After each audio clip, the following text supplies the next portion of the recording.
Hello and welcome to I24 News Sports Daily Magazine with all the latest scores and stories from the world of sports.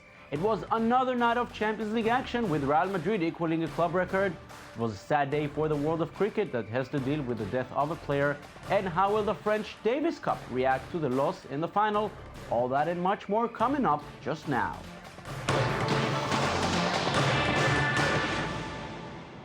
We begin with the Champions League, and last season Atletico Madrid made it all the way to the final. They are on the right course this time as well. They lost the first match of the group away against Olympiacos, but won all of their 4 matches since then, including the rematch with the Greek champions last night, which they won 4-0. The Colchoneros are through to the second round, probably joined by Juventus, and despite the high score, Raul Garcia says it was no easy business. I expected the team to do as we had planned. We've played very well, aware of what we could find. They'd already surprised us there in Greece, so we knew what we had to do to beat them now. It has not been as easy as it looked, but we've done what we had planned. Group B now, and 1 goal by Cristiano Ronaldo was enough for Real Madrid to equal a club record. Their win in Basel was number 15 in a row, equaling the record set twice before. Basel will still qualify to the next round if they manage a draw in their next match in Liverpool. And the European champions will now focus on breaking the record when they face Malaga this weekend in La Liga, even if Gareth Bale plays it down a little bit. Yeah, it's a great record to have, but I think the most important thing for us is we're concentrating on each game as it comes, not getting carried away, and just trying to do as best we can. Group C is the closest of all 8 groups, with both second round spots still up for grabs. Bayer Leverkusen could have qualified with a home win over Monaco, but it was the French visitors who won the match, and they're now up to second in the group, just a point behind the Germans. Zenit St. Petersburg, who beat Benfica at home, is also in the game, and we can expect a very tense final match day in this group. Finally, it's Group D, where Borussia Dortmund look like the Bundesliga version of themselves and not the Champions League version. After winning all of their 4 previous matches, the Germans were no match for Arsenal, the Gunners winning 2-0 and securing their spot among the final 16 teams in the competition. Anderlecht earned the right to continue to the Europa League after beating Galatasaray. And finally, after some difficult times in the Premier League, Arsene Wenger can feel proud of his team. I think when you work in a football club, you will realize that it's not easy to have a continuity and to be consistent, and I'm very proud of that, and I think as well the club deserves a lot of credit for that. It's not enough because we want more than that, but we are consistent. Now to the sad story coming from the world of cricket. Just 3 months before hosting the Cricket World Cup, Australia is mourning the death of one of its beloved players, Philip Hughes. He was struck in the neck by a fast ball during a game in Sydney last Tuesday. Doctors tried to save him, but he died this morning in a Sydney hospital.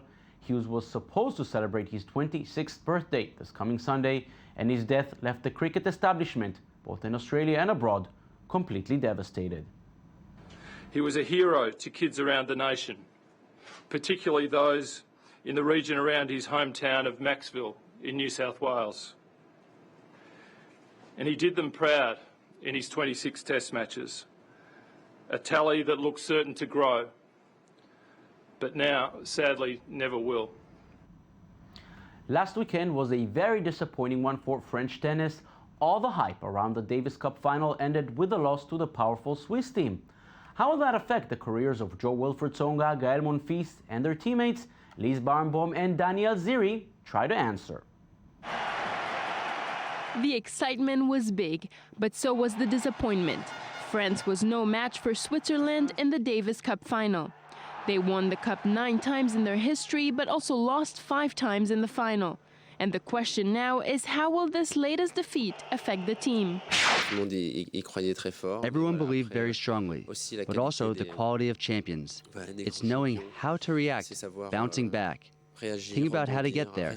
I am confident that my group has that strength. 4 years after losing to Serbia in Belgrade, the French missed out again on capturing their 10th Davis Cup due to the strength of Swiss Roger Federer and Stan Wawrinka. But statistics indicate that a defeat in the final of the Davis Cup does not always have a negative effect on the individual career of a player.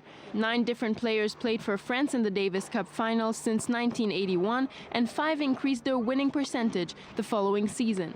This was seen by Pioline, Simot, Lacomte, Monfils, and especially Sébastien Grosjean. In 1999, he was only 21 years old when he lost to Marc Philippoussi in the Davis Cup, a defeat that did not slow him down, but actually increased his winning percentage by 6.61% in 2000 compared to 1999, and a first ATP title in Nottingham.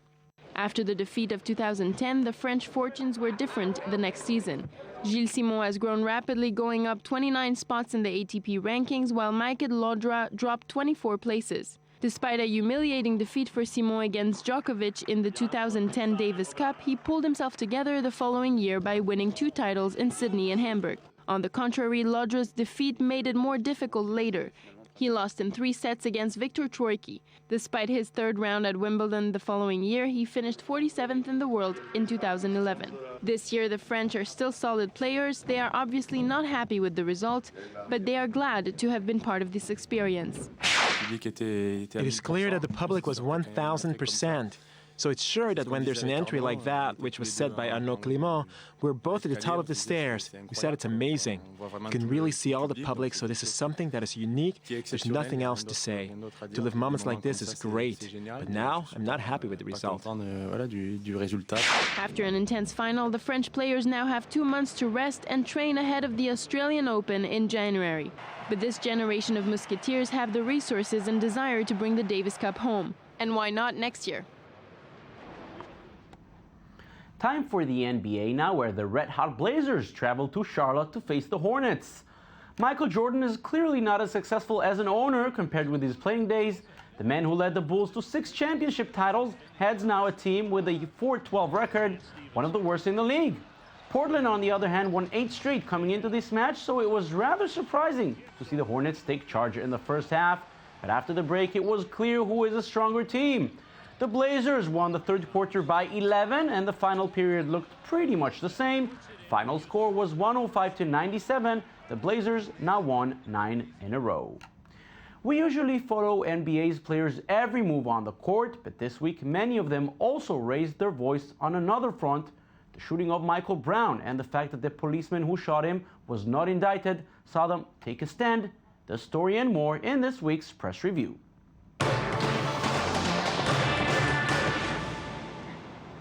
We begin this week's press review with the Ferguson case that has made national attention in America. Michael Brown, who was killed by Officer Darren Wilson on August 9th, has come under renewed scrutiny after being indicted. This case therefore affected many athletes who have voiced their opinion. LeBron James said, "The decision hit home for me," and spoke about the violent aftermath of the announcement this week. James tweeted, "As a society, how do we do better and stop things like this from happening time after time?" Other players around the league, such as Kobe Bryant, tweeted, "The system enables young black men to be killed behind the mask of the law." Legendary Magic Johnson also tweeted, "We must work together to stop the unnecessary loss of young men of color. Justice was not served in Ferguson." Across the sports world, other athletes also weighed in. Detroit Lions running back Reggie Bush tweeted, "Same story, different day. History repeating itself. When is enough enough? When does real change happen?" The Ferguson case has spiraled into major controversy, with everyone making their voice heard. Next, we go to The Telegraph, whose headlines read, "Golsha Ghavani released on bail from prison in Iran." Ghavani was detained after attempting to watch a men's volleyball match in Iran. Although she is a British citizen, Iran does not recognize dual citizenship. However, the young 26-year-old woman was granted provisional freedom due to health problems related to her hunger strike, as explained by her brother. She's suffering physically from kind of the aftermath of the 2 hunger strikes, but in a voice, you don't detect any kind of sadness or kind of regret or anything like that, because I think because she's so strong and she believes that she has kind of defended her rights during this past 5 months. Today, the situation is unclear, and the family of the young woman sadly do not know if she will return to prison. And lastly, we end with the biggest story in the football world. As Goal reported, Messi breaks Raul's Champions League record. The Argentine star continues to write his name in the history books as he overthrew the legendary Raul, who was previously tied with him at 71 goals. But as we all know with Messi, he loves to make a big statement, and what better way than with a hat-trick in Cyprus. While he was glad for the achievement, the humble superstar said to be happy to take just the 3 points.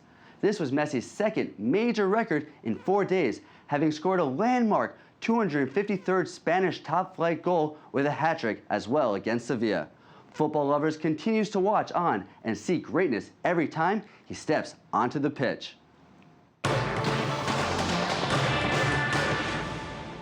And you just wonder what will be the next record Leo Messi will break.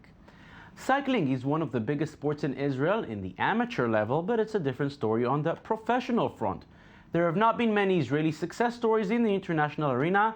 Now it may be time for a change, as Peter Sagan, one of the big names in the sport, is heading a new team. He was also in Jerusalem this week for an exhibition race. Michael Friedman was there.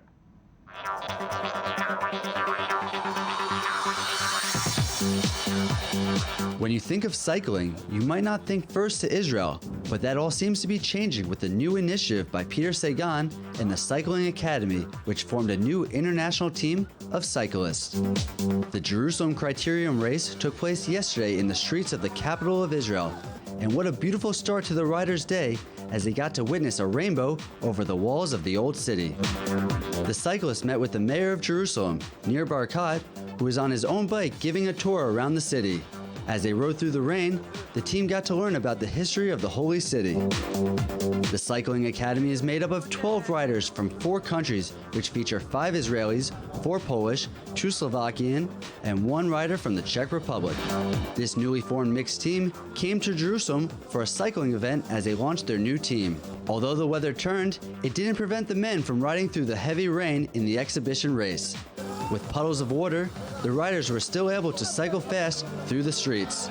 Peter Sagan, who's competed in the biggest cycling event in the world, the Tour de France, has inspired many from around the world. Sagan even won the green jersey 3 times for points classification.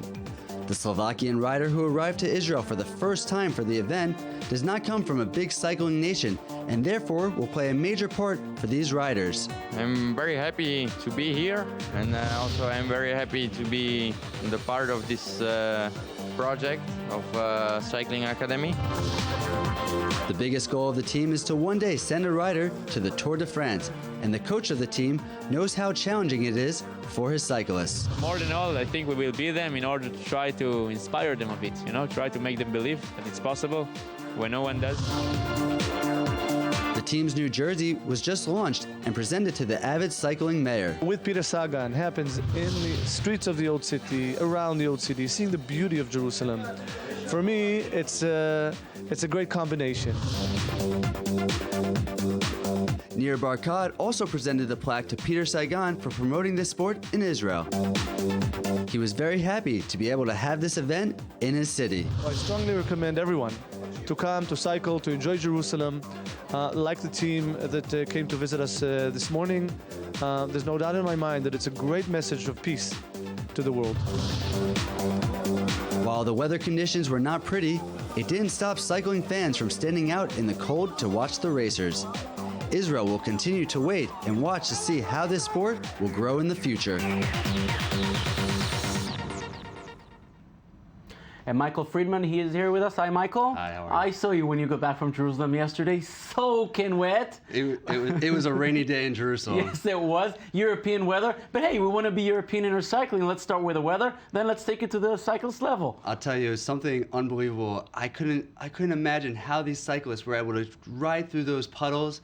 It was massive. But they were smiling, they were having fun, and they were as European as it gets. And maybe finally that's what Israeli cyclists need. Everybody cycles around here, but on the amateur level, we need someone to take them and make the best riders professional. Maybe they can go to the Tour de France one day. Absolutely, and Peter Sagan, he's there to really motivate them. And if he's out there riding, why not the rest of them? So I think it's a good initiative, and it's a bright future for these riders. And looking at some of the Israeli riders in the team, they have the level, they can do it. Yeah, and they're young, and it's important for them to come together and learn and grow.